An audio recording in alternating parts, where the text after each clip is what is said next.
state of war. 14 Jahre Verfall! We shall fight on the beaches. The forces of Germany have surrendered. Ladies and gentlemen, the United States should do whatever it is able to do to assist in the return of normal economic health in the world, without which there can be no political stability and no assured peace. Our policy is directed not against any country or doctrine, but against hunger, poverty, desperation, and chaos. Its purpose should be the revival of a working economy in the world so as to permit the emergence of political and social conditions in which free institutions can exist. It would be neither fitting nor efficacious for our government to undertake to draw up unilaterally a program designed to place Europe on its feet economically. This is the business of the Europeans. The initiative, I think, must come from Europe. The role of this country should consist of friendly aid. For the last 80 years, American politicians have talked a big game about spreading democracy, freedom, and prosperity around the world. If you've watched our videos before, or you've lived through events like Afghanistan and Iraq, you probably already know that's not the most honest rhetoric our speechwriters have come up with. Most of the countries where the US has intervened, they don't usually do so hot after the US is done. But then again, there's Europe. Most countries in Europe are doing okay. It's not great, for sure. The fascist wave is definitely building there. Living standards are trending down, and not every country is exactly in the same boat. But generally speaking, whether it's political institutions or standards of living, Europe is decently well off, especially in the Western countries. And for that, you can thank the Marshall Plan, the multi-billion-dollar aid program that the US just gave to Europe after World War II, selflessly rebuilding a continent that was completely flattened by an all-out war, and in the process, providing prosperity, democracy, and freedom for all. But is that what happened, though?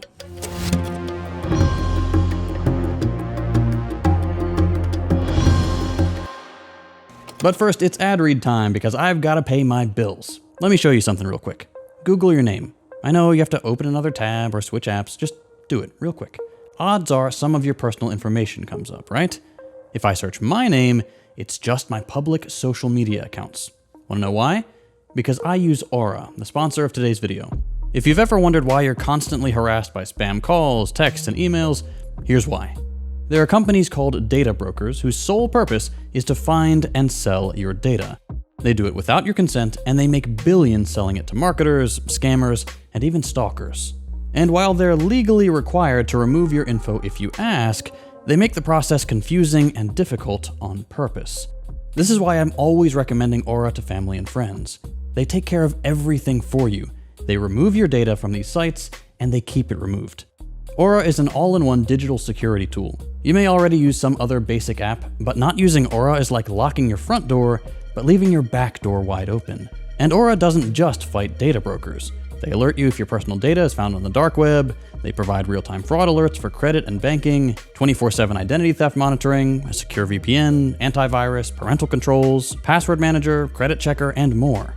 And if somehow anything does happen, Aura includes $5 million in identity theft insurance, and they have US-based fraud experts on call 24/7. If you're anything like me, I'm sure you're sick and tired of these stupid, evil little companies stealing your personal information and using it to make a quick buck. That's why I use Aura. It keeps me and my family safe online. If you're ready to protect your data, you can get 2 weeks absolutely free when you use my link.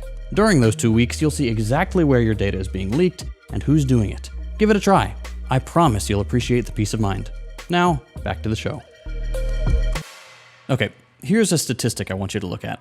In 1947, over 90% of the energy produced in Western Europe came from coal. Oil was nothing, less than 10% of the total energy bill, until 1960, when that number was already up to over 30%. Now, here's another statistic. Between 1947 and 1960, the same dates, the French Communist Party went from leading the National Assembly with over 160 seats to falling down to only 10. From first to basically last.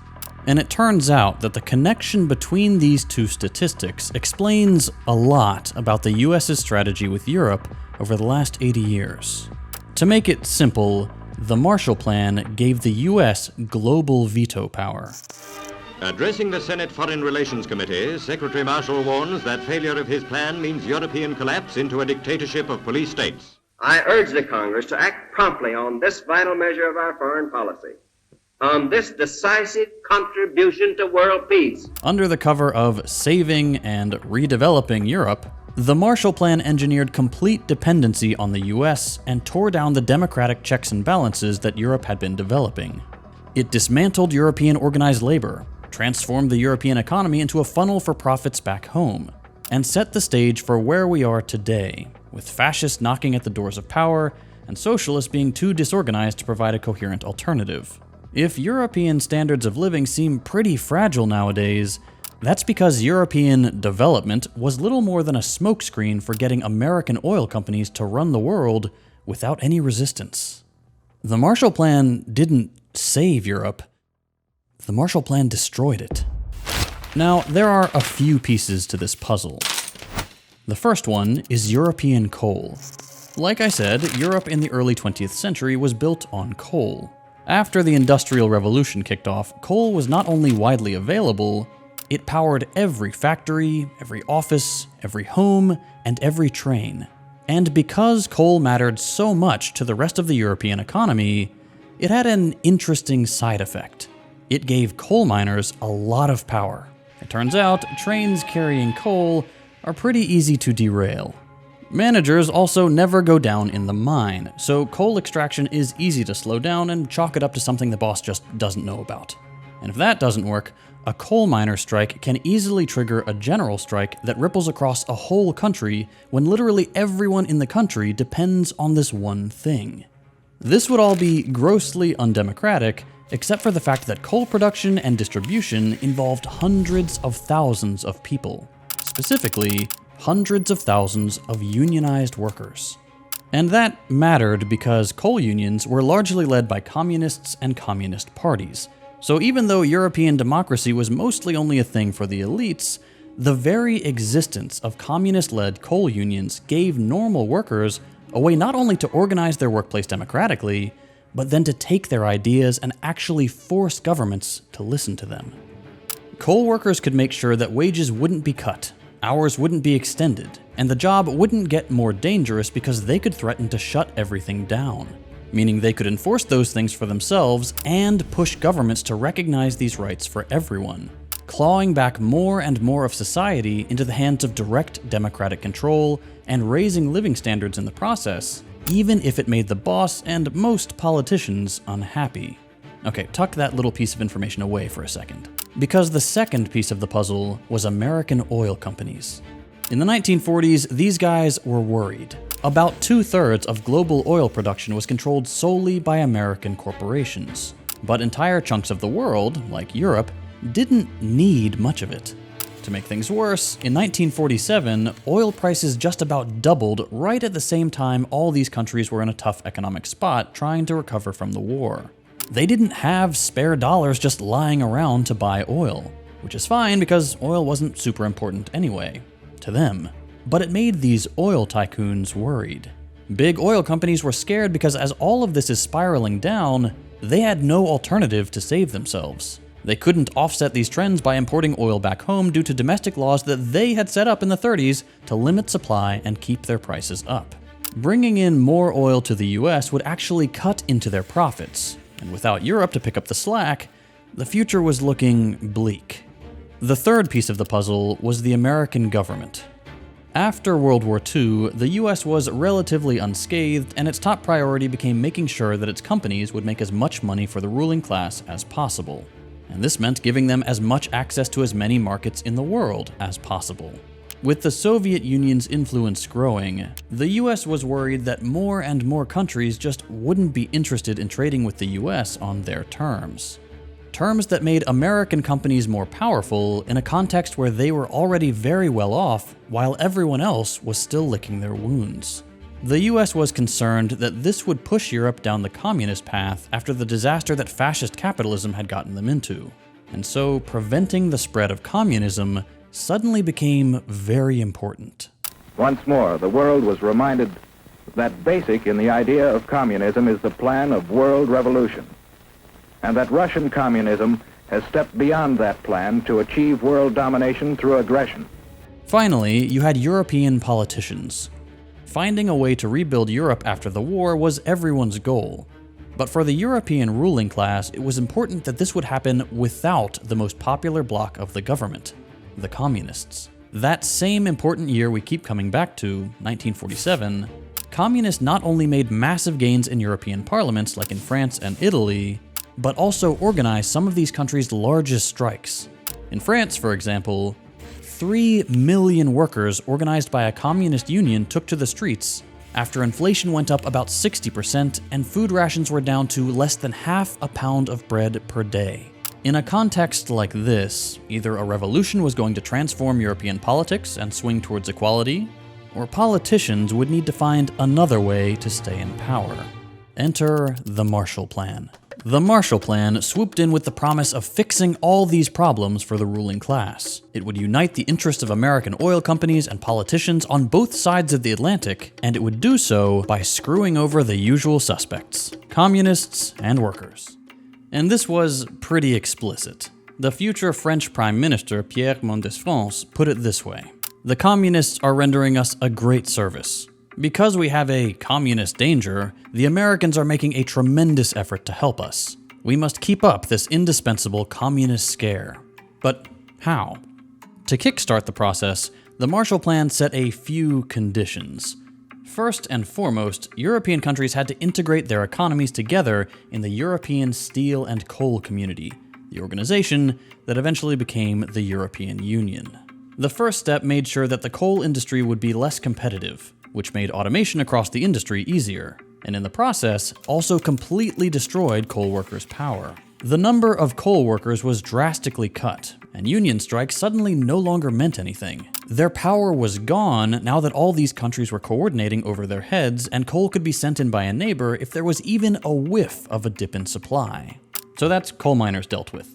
Secondly, the US brought in new managers to train European workers writ large. The US was more productive than Europe at the time, and US ambassadors came in to promote the idea that this was because European workers were just too lazy and needed to be paid less, worked harder, and have their unions broken up. Communists were to be purged, and workers were to be trained in the American way. This was all, of course, a lie. American output was higher not because of any unique American management techniques, but because the US just had more fuel per worker. But this didn't matter. Part of the Marshall Plan's propaganda, led by the specially created Information Division, included getting managers in countries like the UK to think that the most important thing they could achieve was higher productivity, and that communists and unionists were the only things standing in the way. This would increase imports to the US and generally was pretty good for European capitalists too. More important than those two changes, though, was what happened with oil. After getting rid of the communists, the rest of this racket hinged on filling the power vacuum by getting Europeans hooked on American oil. And the way they did this was pretty obvious. Out of the $13 billion that were part of the Marshall Plan, $1.2 billion was earmarked exclusively for the European purchase of American oil. France, Italy, and the UK, countries where coal and communists were the largest barrier to American corporate interests, got the bulk of this aid that went right back into American pockets. With some of the rest of these funds, entire industries were converted to be run on oil, not coal. And it was made very clear in the conditions of this deal that this oil was not to be owned or refined by Europe itself. To give you an idea, of all the billions spent on converting Europe to oil power, European countries were only given a paltry $24 million to start their own oil refineries. That didn't stop Europe entirely, but the point was to make sure that regardless, Europe would always need the US and its oil companies to survive. In other words, much of this aid sent to Europe made a short trip abroad and then returned immediately to the hands of US oligarchs. And this all made European democracy a lot weaker. Not only could Europe no longer really stand to contradict the US, who had their hand on the oil tap, the unions never recovered. Unlike coal, the oil industry is much harder to unionize. For starters, the oil wasn't even being pulled in Europe. It was coming in from the Middle East on ships, meaning there were no more train tracks and no more derailments. If it wasn't ships, oil was traveling by pipeline, and its journey now involved far fewer people loading and unloading it from one checkpoint to another, meaning fewer opportunities for workers to block the flow. And if workers blew up one of these pipelines, it turned out that those were much easier to fix than railroads. And that's not all. Oil extraction also requires fewer workers, who were almost exclusively working on the surface right next to their managers, meaning they had fewer opportunities to organize and get in their way. All of this combined meant that where once European energy required the consent of hundreds of thousands of people all working together, hundreds of thousands of people who needed to be kept happy with reasonable wages and chances to express their political preferences, oil promised to stamp all that out. Thanks to oil and the fact that it's much harder for workers to control, all that mattered was keeping a handful of American businessmen happy. And getting there by buying off politicians with massive aid packages was easy. The point is, the picture of Europe you're left with after the Marshall Plan is very different from what it could have been. Living standards went up, and the recovery after the war took relatively little time given just how destroyed much of these countries were. But Europe was rebuilt on shaky foundations. Foundations that required them to sacrifice genuine democracy and leave themselves vulnerable to American oil interests and whoever's ear they have at any given time. Today, with the US going its own way and unions neutered to the point of impotence, the European fascist movement has an open field to conquer. And for that, you can thank the Marshall Plan.